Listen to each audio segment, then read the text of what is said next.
hermanos y hermanas del canal Un Remanente Volverá. Muy bienvenidos todos a un nuevo programa, una nueva clase de esta semana. Les entregamos una cordial bienvenida a todos los que se han suscrito durante la última semana, que han podido estudiar las clases, seguirlas paso a paso. También le queremos extender una gran felicitación a todas las hermanas de nuestra iglesia por el aniversario de la Sociedad Socorro de la organización, así que les extiendo una gran felicitación por el tremendo trabajo que hacen. El presidente Nelson en su devocional entregó palabras muy lindas y hermosas para las hermanas. Gracias por todo lo que hacen. Y también a aquellos varones que apoyan a las hermanas en este trabajo diario de sacar adelante, de atender al necesitado, al pobre, al afligido, y poder sacar la obra del Señor, poder establecer su iglesia y poder apoyar al que el Señor necesita que vayamos. Eh, ¿Qué tenemos para esta semana? Bueno, ya se nos va básicamente primero y segundo Nefi, y en base a eso no quisiera dejar de compartir un poco una especie de resumen de qué es lo que nos quiso enseñar definitivamente Nefi con las palabras de Isaías junto con su hermano Jacob. Recuerde que aún nos queda el libro de Jacob, que sigue hablando acerca de la alegoría de Cenos, donde es una alegoría importante porque nuevamente aparecen las ramas silvestres del olivo, las que se denominan como los gentiles. Entonces sigue esta línea, sigue esta dinámica con este grupo de personas, con este grupo del fin del tiempo, que tiene demasiado que ver con la restauración de la casa de Israel en los tiempos finales. Entonces, la presentación de hoy va a estar enfocado en eso, hacer un pequeño resumen de qué es lo que pudimos haber pasado por alto en los libros de Nefi con respecto a Isaías. Y les hago la invitación que, a pesar de que el Ben Sígueme continúa su programa académico, ¿cierto? Con los programas de cada semana, tratemos de no olvidar a Isaías, a los capítulos que están ahí. Volvamos, yo creo que hay tiempo suficiente para volver a repasar, para volver a investigar, mientras el Ben me sigue su línea ahora con las planchas mayores, con el compendio que hizo Mormón, ya con mucha historia de conversión, mucho tema histórico, sin dejar de lado, que creo que en Mosía 14, si no me equivoco, a Binadí se incorpora ahí Isaías 53, ¿ya? Es un capítulo bien especial, Isaías 53. Tiene una doble figura mesiánica ahí, una la espiritual, que es el Salvador Jesucristo, que creo que es del versículo 1 al 10, muy fácil de identificar, pero después está muy difuminada la otra figura, ya que tiene que ver un poco con el siervo del fin de los tiempos. Hemos hablado muchísimo en el canal sobre aquel personaje, aquel persona importante. Hay muchas versiones al respecto de quién puede ser. Efectivamente, vamos a tener que investigar más adelante en un programa especial cuáles son sus características y quién podría encajar mejor entre los nombres que se barajan dentro de lo que puede existir en la iglesia de quién podría ser aquel siervo de los últimos tiempos. Como he dicho en otros programas, algunos piensan que ya fue el profeta José Smith, otros que puede ser Juan el Amado y otro que el Señor mismo cumple con todas esas características. El Señor sin duda es el Elías para todo. Así que creo que Él va a encajar perfectamente en cualquier figura precursora, porque su misión hace que todas las demás funciones tengan sentido dentro del Evangelio y se interconecten. Pero eso lo vamos a ver más adelante. Por ahora vamos a subir la presentación y es esta. Partimos con esta pregunta. ¿Cuál fue el mensaje de Nefi a través de Isaías? ¿Qué nos quiso enseñar? Y el canal hemos tenido una dinámica de poder comprender de que hay que ver las escrituras en contexto, y cuál es el origen y por qué hay una seguidilla de revelaciones que se interconectan. Nos encanta estudiar los temas, a veces por separado, y nos ayudan mucho para obtener un testimonio o fortalecer a lo mejor un tema de la fe, del arrepentimiento u otro tema específico. Pero poder ver en contexto las escrituras nos ayuda a poder entender mejor cuál es el mensaje que nos quiso dar, en este caso, Nefi y Jacob con respecto a Isaías. Recuerden que Nefi, Jacob y el Señor Jesucristo, en su visita, al menos, son los que más referencian a Isaías. El Señor mismo se hace eco cuando Él ya está aquí en las Américas enseñando. A ver, ¿qué tenemos y que ya hemos visto básicamente en algunos programas en forma específica? Lo primero tenemos que Nefi tiene su visión. Una vez él haya tenido la experiencia de su padre, de Leí, con respecto al árbol de la vida.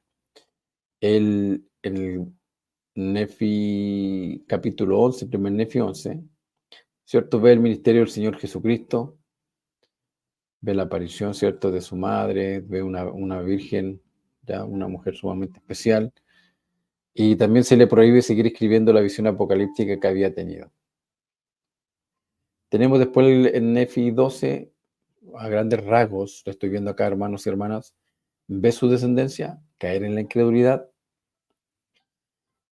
y luego envía a Jacob también como parte de sus enseñanzas en segundo Nefi para enseñar a Isaías 50 y 51 y comparar las palabras del mismo profeta de Isaías a sí mismo e incorporas en segundo Nefi 7:8 esos capítulos de Isaías. Capítulo 13, muy especial y muy importante, es un capítulo clave, no sé qué otro nombre podemos darle a ese capítulo, porque es muy especial, porque ahí ve la aparición de los gentiles. Gentiles, ¿cierto? Ve el primer grupo en el versículo 12 del capítulo 13, que ya identificamos en la clase Reyes y Reinas de los Gentiles, que es un grupo de gentiles que llegó a esta zona sur de las Américas. Se identifica como Cristóbal Colón en ese video. Luego el 16 ve los gentiles que salieron del cautiverio desde Europa, ya que ese grupo llegó a la zona norte, arriba. Y donde efectivamente en el versículo 30 y 34 se le entrega la plenitud, ¿cierto? O la restauración del Evangelio. Es interesante esto con respecto a este grupo de gentiles que llegó en la zona norte de las Américas, porque el Señor definitivamente restaura mucho de su evangelio entre los gentiles y técnicamente, si lo analizamos, el Señor les da una dispensación a cargo. Eso fue lo que ocurrió. Ahora, estos gentiles son de la primogenitura de Efraín. Lo que pasa es que Efraín, cuando Jacob le da su bendición, le dice que va a ser multitud de naciones. Y en Oseas 7:8, creo que dice que vamos a buscarlo, a ver, espérenme acá, por favor. Voy a salir de pantalla completa y voy a darle compartir mientras lo busco. Espérenme un momento. Antiguo Testamento, Oseas 7 y 8. Todo esto para que podamos entender que en la misma bendición que recibió de Jacob, Efraín, le prometió que iría a ser multitud de naciones. Acá está. Voy a compartir pantalla para que lo podamos ver, lo puedan ver conmigo. Bueno, acá está. Perfecto. Versículo 8 dice, Efraín se mezcla con los demás pueblos, Efraín es como torta no volteada. ¿Ok? Entonces, entendemos que la tribu de Efraín, ¿cierto? O sea, Efraín se mezcló a través de los tiempos y de las generaciones.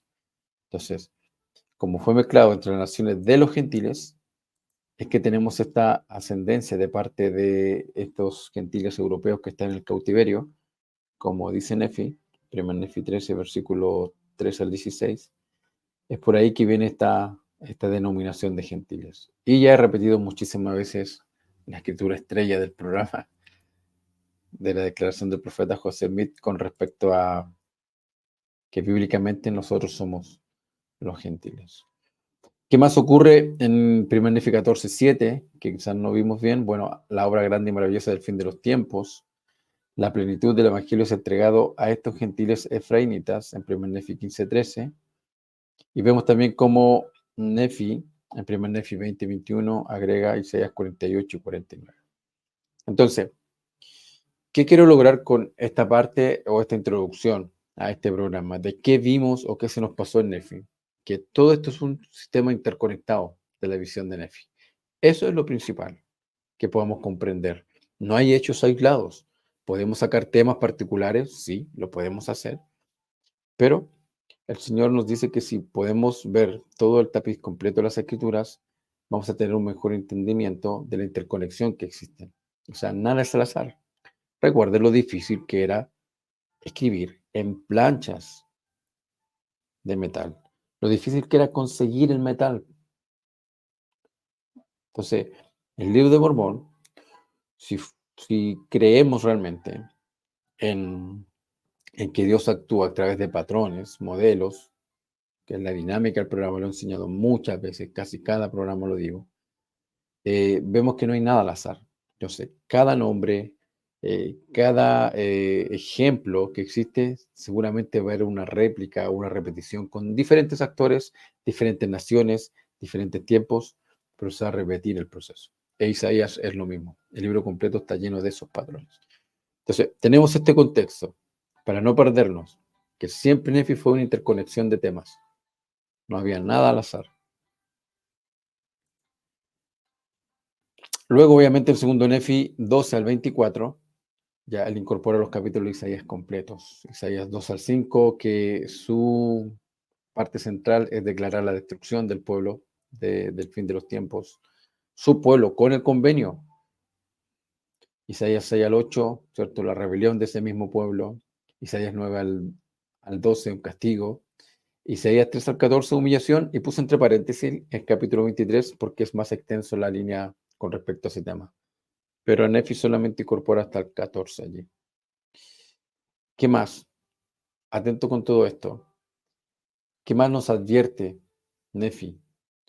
La obra grande y maravillosa, ¿cierto? Que aparecerá, la del fin de los tiempos, ¿ya? La final. Cuidado con los preceptos de los hombres, lo vimos en la clase anterior, en línea por línea, seguir avanzando más de lo que creemos que es lo básico o lo que no necesitamos nada más. El pedir, recibiréis, eso es esencial. Voy a compartir también eso ahora, porque es clave en esta semana ese capítulo que vamos a ver. El todo está bien en Sion, ¿cierto? A veces estamos muy cómodos, muy tranquilos con nuestras ordenanzas y convenios cumplidos. Y también en segundo Nefi 33:15 nos veremos en el tribunal de Cristo. Veamos esas escrituras.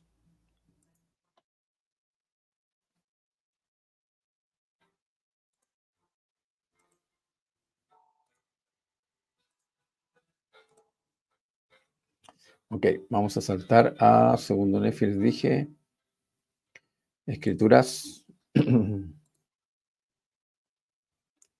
Segundo Nefi 32:4. ¿Dónde está acá más fácil?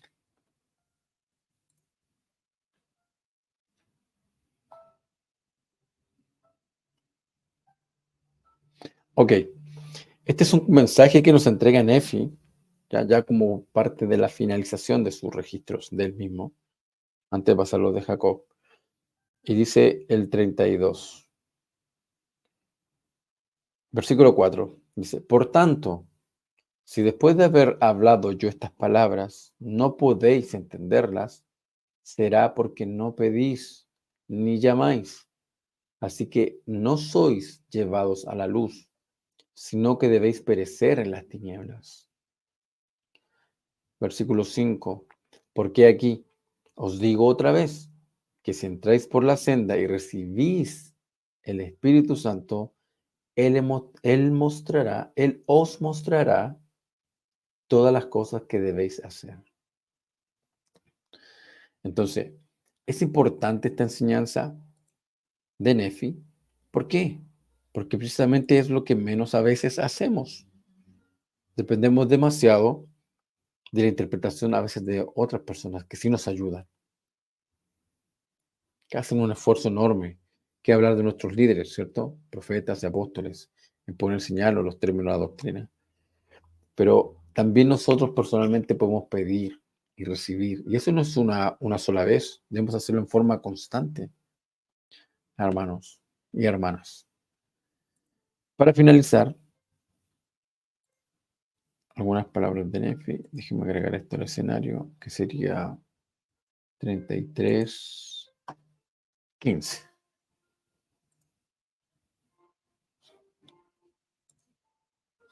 Aquí está.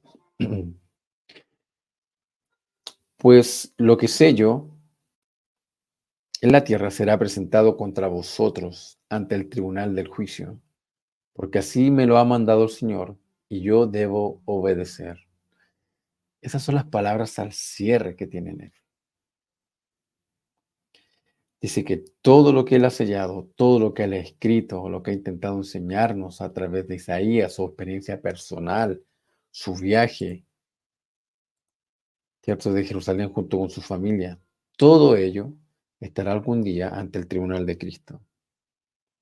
Entonces, por eso yo le hago la invitación y se los dije, no dejen estos capítulos ya atrás. Hay que volver de nuevo, hay que volver, a entender qué pasa nuevamente, a repasar todos los capítulos de Isaías en el contexto y en la forma que el mensaje que Nefi nos quería entregar.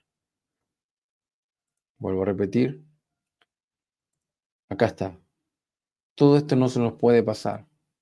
Todo esto son parte de la interconexión que Nefi vio. Todo esto es parte de lo que quiso enseñar con respecto a Isaías. Entre medio de todo esto, obviamente, como les dije, tenemos el viaje, desde Leí, su visión, la salida, Nefi experimentando por sí mismo, eh, las revelaciones que su padre tuvo. Ya fue, preguntó al Señor. Tenemos la historia de la leona, tenemos la historia del arco cuando se rompe, del barco, también el viaje, ir a buscar las planchas de bronce, ir a buscar la familia de Ismael. Tenemos todo eso, pero está todo esto aquí, que es el mensaje central, principal, que lo que Nefi quiso enseñarnos a través de Isaías, que hay un tiempo final donde la casa de Israel finalmente va a ser restaurada. Entonces, ahora me gustaría que pasáramos en este capítulo un poco a preguntas y respuestas con varios temas acerca de Isaías y Nefi en el libro de Mormón. Estas están basadas en la página que lo pueden buscar, bookofmormonisaiah.com, y las traje aquí al canal para poder aprender un poco más. ¿Ok? Espero que en esta parte nos pueda quedar claro lo que realmente Nefi quiso y que no pasemos por alto. Lo que Nefi quiso enseñarnos y no pasemos por alto. Vamos a las preguntas y respuestas. Se refiere primer Nefi 20:21. Vayan y pueden buscar todo esto, hermanos. Están ahí. ¿Al éxodo anterior o al último? La respuesta es: las estructuras en capas y los recursos literarios del libro de Isaías muestran que las partes históricas de las profecías de Isaías también funcionan como una alegoría de un escenario del fin de los tiempos. En otras palabras, como afirma Jesús, todas las cosas que él, Isaías, habló han sido y serán. Sus dobles cumplimientos, uno histórico y el otro en el fin de los tiempos, permiten leer todo el libro de Isaías como un solo drama que marca el comienzo de la venida de Jehová, Jesús, para reinar sobre la tierra. Por lo tanto, la profecía de Isaías sobre un nuevo éxodo de Babilonia, que está en Isaías 48, 20 y 21, describe un acontecimiento de los últimos días. ¿Ok? Entonces, ¿hay que esperar un éxodo? Sí, hay que hacerlo. Entonces, no podemos no decir que no va a venir un éxodo del fin de los tiempos. Entonces, para que lo puedan tener en cuenta. Esa es una respuesta a 1 Nefi 20:21, el éxodo anterior al último. Siempre hay un cumplimiento final de los tiempos. Vamos a seguir avanzando.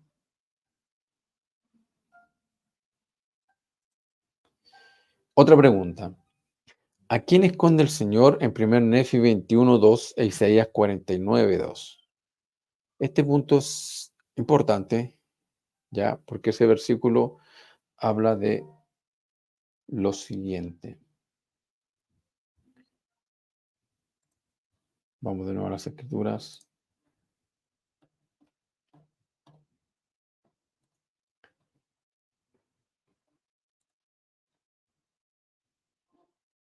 Entonces,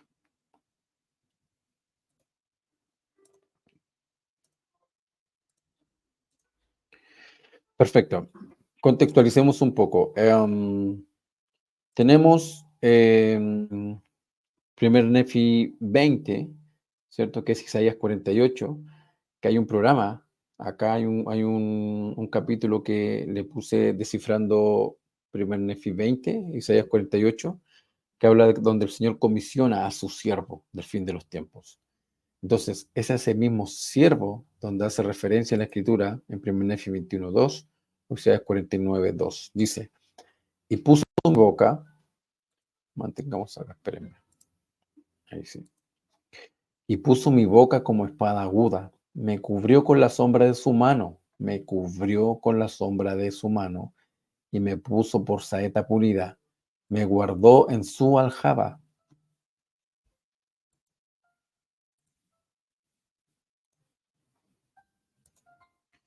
Entonces, ¿a quién esconde el Señor? En su aljaba, que lo cubrió con su sombra y lo tiene como saeta pulida. Dice la respuesta, así como el papel mesiánico espiritual de Jesús estuvo en gran medida oculto a la anticipación de la gente de un Mesías venidero, también lo está el papel mesiánico temporal del siervo de Dios de los últimos tiempos.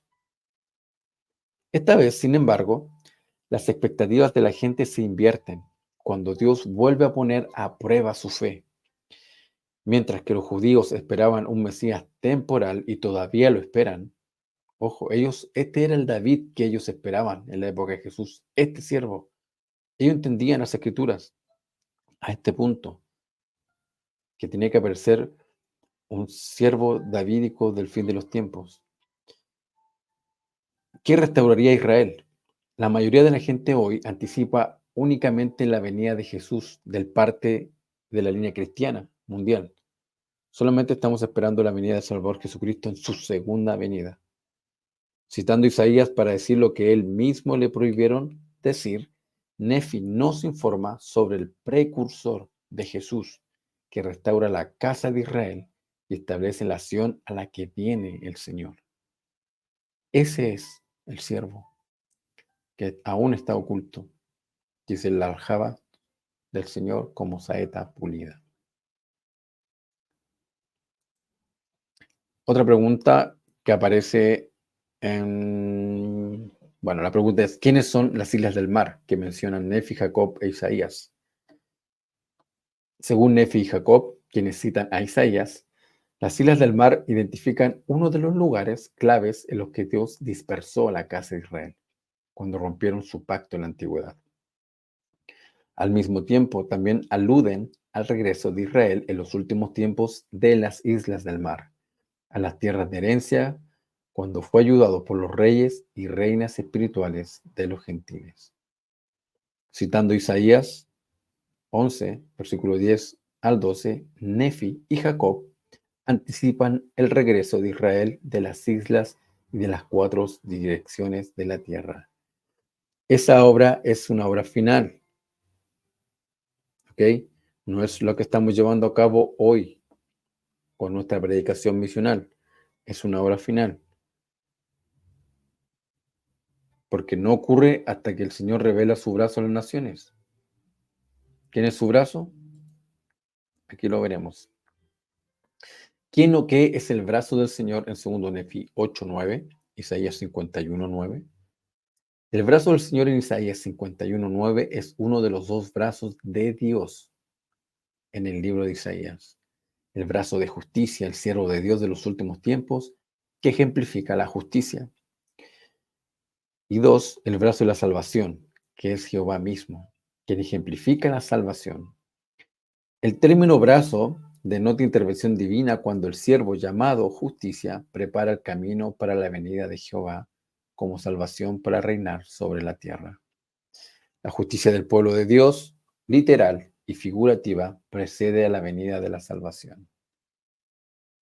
Todas las escrituras, hermanos, tienen tanto sentido, queridas hermanas, estimadas hermanas, cuando estas piezas centrales aparecen, cuando Isaías aparece como interconector de todas las escrituras, cuando aparece el siervo, el precursor de la segunda venida, cuando aparece su contraparte también, el tirano, que también es uno de los brazos del Señor, de Jehová, brazo izquierdo. Es un nuevo imperio militarista que limpiará la tierra de los malvados. En el mismo versículo y capítulo de Isaías menciona acerca de quiénes son Rahab y el dragón. A medida que la misión del siervo de Dios de los últimos tiempos conduce a un llamado desde Babilonia o el mundo, muchos pasajes de Isaías asociados con el siervo presentan un nuevo tema del Éxodo. El versículo en cuestión forma parte de un pasaje que compara el nuevo Éxodo con el de Israel fuera de Egipto. El Éxodo de Israel, de Moisés, es el modelo eh, perfecto que se replicará en el fin de los tiempos. En ese contexto dice que Rahab representa a Egipto y el dragón a su faraón, lo que sugiere que el éxodo del fin de los tiempos se parecerá al éxodo de Israel en el pasado.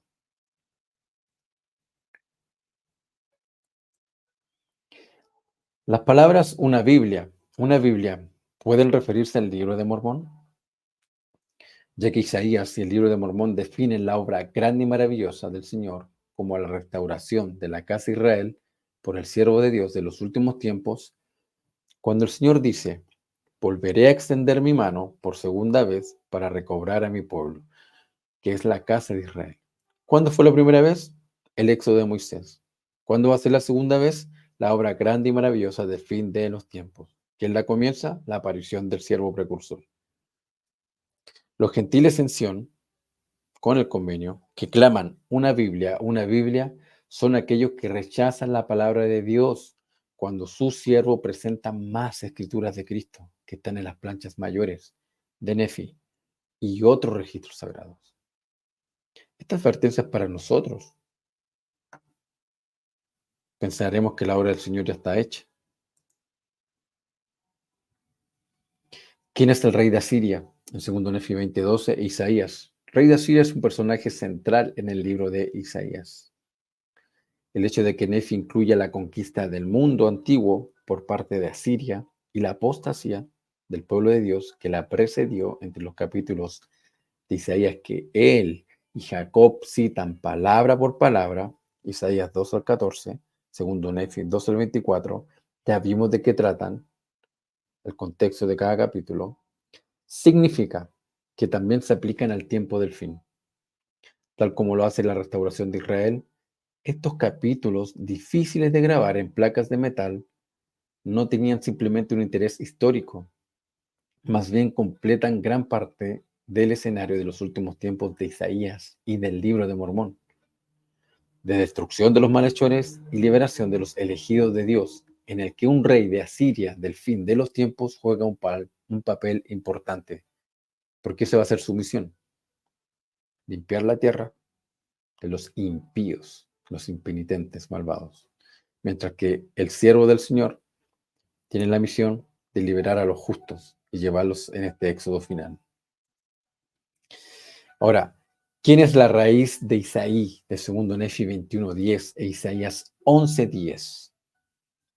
Como la raíz de Isaí es descendiente de Isaí, que es el padre del rey David, de Judá, ¿cierto? La tribu Judá, así como de José, a quien por derecho pertenece el sacerdocio y las llaves del reino, para estandarte y para el recogimiento de mi pueblo en los últimos días.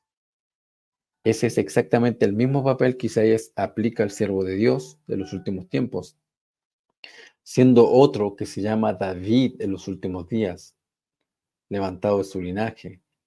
Esta cita es más grande todavía acerca del profeta José Smith. ¿Ok? Están los José Smith Paper. Voy a ver si se los leo acá del móvil muy rápido.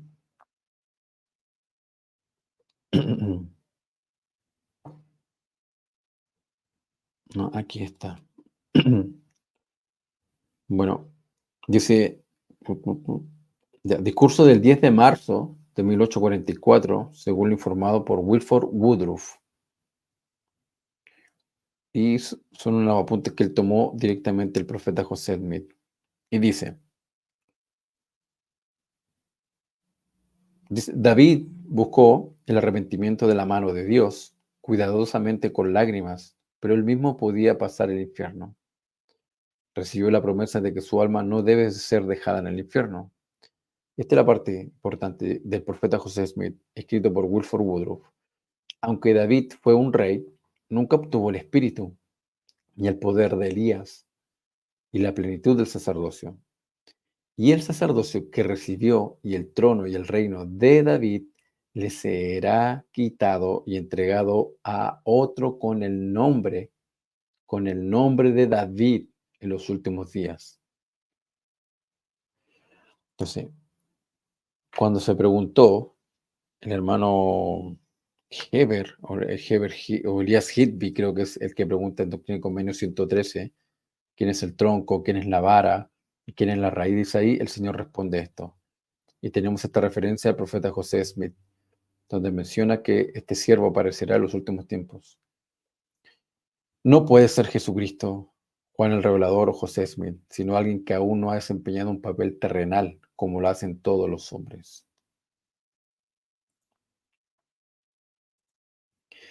¿Quién es el rey de Babilonia? Segundo Nefi 24:4, Isaías 14:4. En los días de Isaías, rey de Babilonia, era un título honorífico que asumían los reyes asirios que conquistaban Babilonia. Confirmamos su identidad única a partir de enlaces de palabras que lo identifican como el rey de Asiria de Isaías. Si bien desempeña el mismo papel que conquistar el mundo y personifica la ira de Dios y sirve como vara con la que Dios castiga a los malvados, transpuesto a un contexto del fin de los tiempos, podemos esperar un conquistador del mundo que asuma los rasgos de carácter de ambas figuras. ¿Ok? Primero es el rey de Asiria, un imperio militarista, y cuando toma el poder mundial, se denomina en forma idólatra como también el rey de la Nueva Babilonia. ¿Cuál es la maravillosa obra que los hombres no creen en Tercer Nefi 21:9? Mira dónde saltamos a las palabras del Señor. El precepto de los hombres comúnmente creído de que la obra grande y maravillosa del Señor es la restauración del Evangelio a través del profeta José Smith, sin duda resultará en que muchos de los que no guardan el mandamiento de Jesús de escudriñar las palabras de Isaías por sí mismos, no crean en la verdad, naturaleza de ese trabajo y naturaleza de ese trabajo, sintiéndose amenazados por el papel del siervo de Dios en los últimos tiempos, que restaura la casa de Israel. Estarán entre aquellos que digan, oíd nuestro precepto, porque el Señor ya ha hecho su obra y ha dado su poder a los hombres.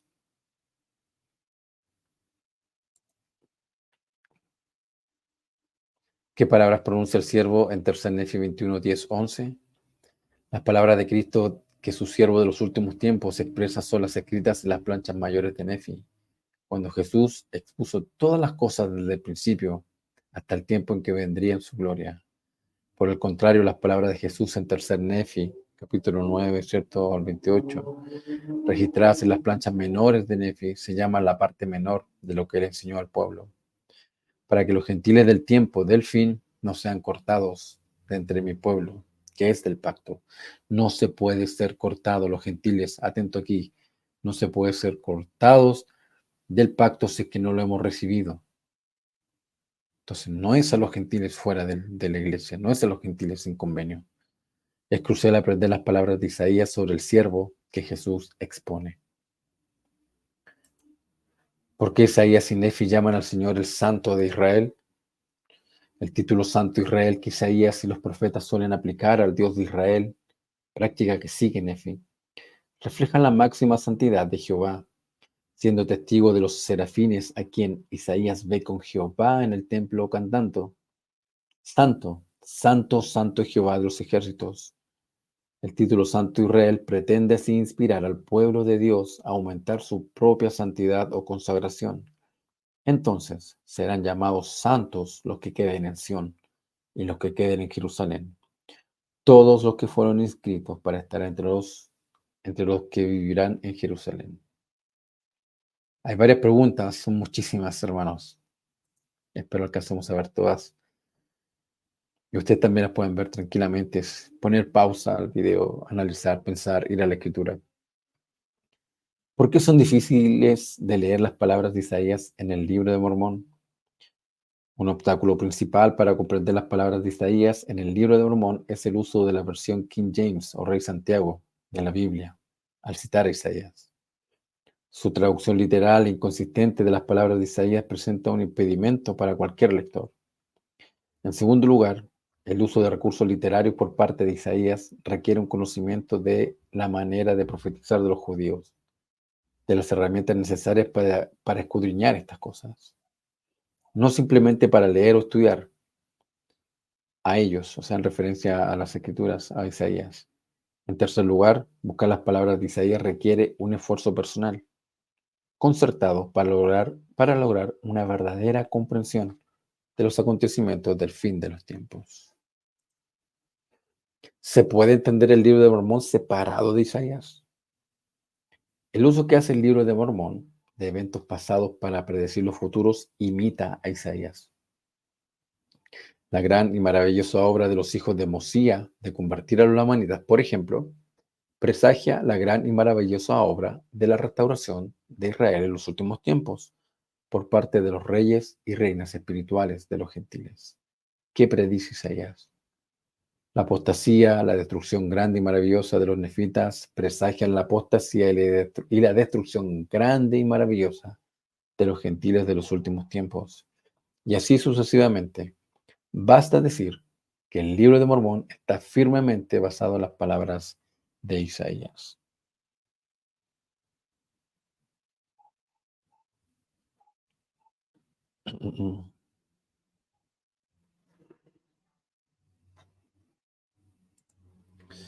¿Por qué muchas personas consideran divisivas las profecías de Isaías?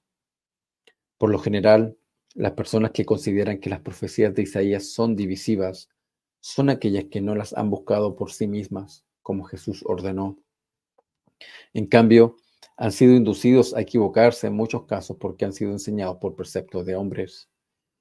Cuando se familiarizan con las palabras de Isaías, los cimientos de sus creencias pueden tambalearse, porque muchas cosas que habían supuesto que eran ciertas resultan no tener base bíblica, escritural. Por otra parte, quienes entienden las palabras de Isaías suelen ser personas celosas de aprender más verdades. Las profecías del libro de Mormón describen la época de José Smith. Las profecías del libro de Mormón sobre la restauración de la casa de Israel en los últimos tiempos, en cumplimiento de los convenios de Dios con los antepasados de Israel, se basan casi exclusivamente en las palabras de Isaías. Sin embargo, el cumplimiento del escenario del fin de los tiempos de Isaías se basa en el fundamento de la plenitud del Evangelio que es restaurado a través del profeta José Smith, cuando los reyes y reinas espirituales entre los gentiles son los que restauran la casa de Israel. Aún así, pocas profecías del libro de Mormón realmente hablan de la época de José Smith. Estos incluyen 1 Nefi 13, 34, 37 y 2 Nefi 3, 6 al 21.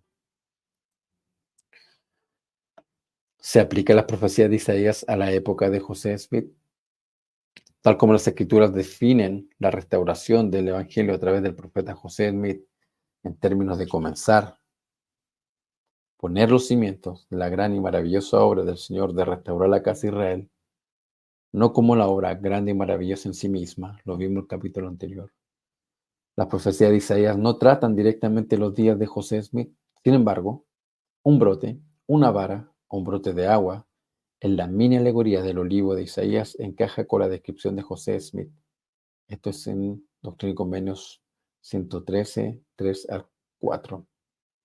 En versículos 5 y 6 de ese capítulo vemos qué es la raíz, dice ahí. En el 3 y 4, quién es la vara. Y al parecer, el profeta José Smith encarga, o sea, eh, es quien mejor asemeja su función a esos versículos 3 y 4.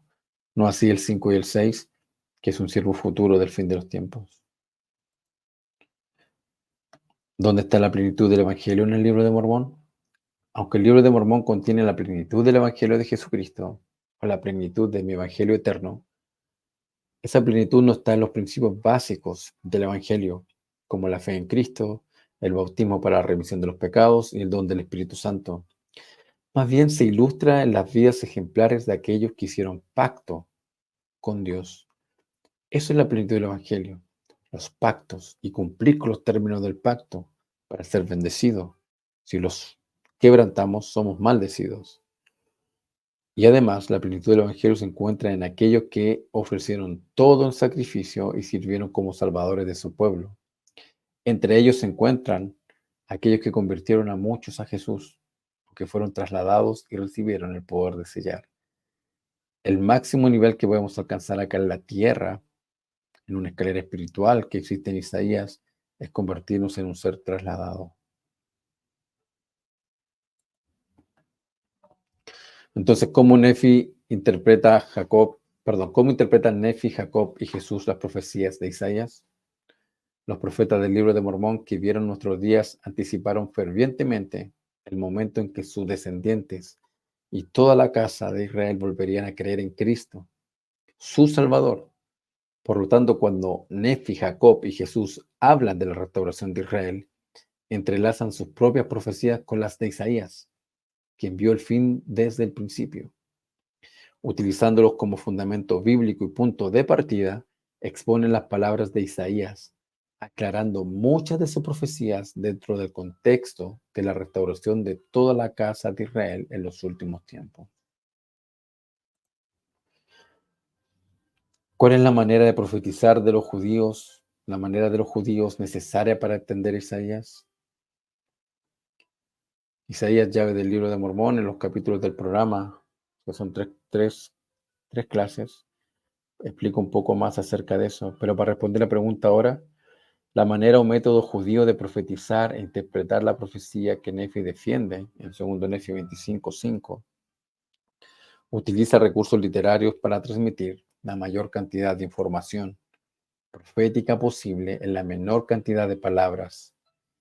Guiados por el principio de escritura de menos es más, los profetas estudiaron en escuelas de profetas, donde aprendieron técnicas literarias para crear profecías dentro de profecías que requerían búsqueda para captar su mensaje subyacente, un mensaje oculto. En rojo puse y remarqué a las personas en sintonía con el Espíritu de Dios que tenían ojos para ver y oídos para oír, Dios podía revelarles sus mayores verdades. Para finalizar, se nos fue por mucho el programa en minutos, así que podría durar un poco menos. Palabras finales. En este capítulo vimos lo que Nefi realmente nos quiso decir, junto con Jacob, acerca de Isaías, cómo lo más importante es el recogimiento literal de Israel en los últimos tiempos, un periodo muy breve que se efectuará antes de la segunda venida. Aún no estamos en este proceso, hay muchas cosas que faltan por cumplir y que ocurran. Y vimos toda esta serie de preguntas con las respuestas. Para finalizar, el libro de Isaías, un modelo de nuestro tiempo. Lo que distingue al libro de Isaías de todos los demás escritos proféticos es que lo incluye todo al describir un escenario del fin de los tiempos. Aún más completo en su descripción del fin del mundo que los escritos apocalípticos como Daniel y el Apocalipsis. Describe una gran confluencia de acontecimientos que la humanidad está a punto de experimentar. Utilizando la historia antigua de Israel como presagio del fin del mundo, predice el futuro basándose en acontecimientos del pasado. Solo un profeta, poeta, con extraordinarias habilidades literarias, podría haber predicho el fin basándose en principios antiguos. Solo un visionario que vio ambos periodos podría haber creado esta obra maestra profética. Si bien el mensaje apocalíptico del libro de Isaías concuerda con la tradición judía, y aunque sus características literarias revelan su doble relevancia para los días de Isaías y para el fin de los tiempos, todavía se requiere, ojo, atento con esta frase, atento, atentas, todavía se requiere una fe poco común para creer que es un manual para nuestros días. ¿Les suena el mensaje del presidente Nelson, el libro de Mormón? manual de sobrevivencia. ¿En qué está basado el libro de Mormón? En el libro de Isaías. Todavía se requiere una fe poco común para creer que es un manual para nuestros días. Por un lado, puede significar descartar gran parte o la totalidad de lo que creíamos saber antes.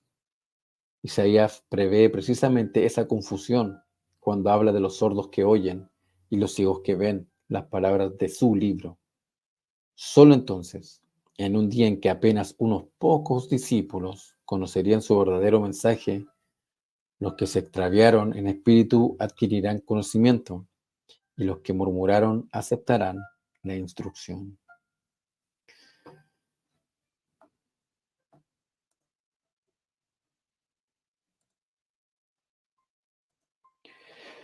Ese es el gran mensaje, la clase de hoy, porque deseaba no pasar por alto, al menos todo lo que no se alcanza a ver en programas tan breves que subo. Subo de manera corrida estos videos, trato de no tener interrupciones o interferencias, ¿ya? Y ser lo más certero posible. Por eso es que subo casi todas las diapositivas y trato de leer directamente de allí. Entonces, ese es el mensaje para hoy, el mensaje para ustedes, hermanos y hermanas. Por favor, sigan compartiendo acá. Aquí mismo un remanente volverá. Suscríbete. Es un canal en ascenso. El Señor está haciendo que esta comunidad crezca y sé que depende de ustedes que podamos tener más hermanos para poder ayudarles a entender un poco más el mensaje de Isaías. Así que espero que tengan una linda semana, que disfruten. Creo que luego hay un programa especial de Pascua de Resurrección, según ven, sígueme. Trataremos de subir algo un poco distinto con respecto al Salvador y su expiación. Así que por mi parte me despido y gracias por el tiempo que dedican. Así que un gran saludo para todos y nos vemos la próxima semana. Dejen sus comentarios, preguntas, dudas o sugerencias para tratar de responderlas. Que les vaya muy bien, hermanos y hermanas.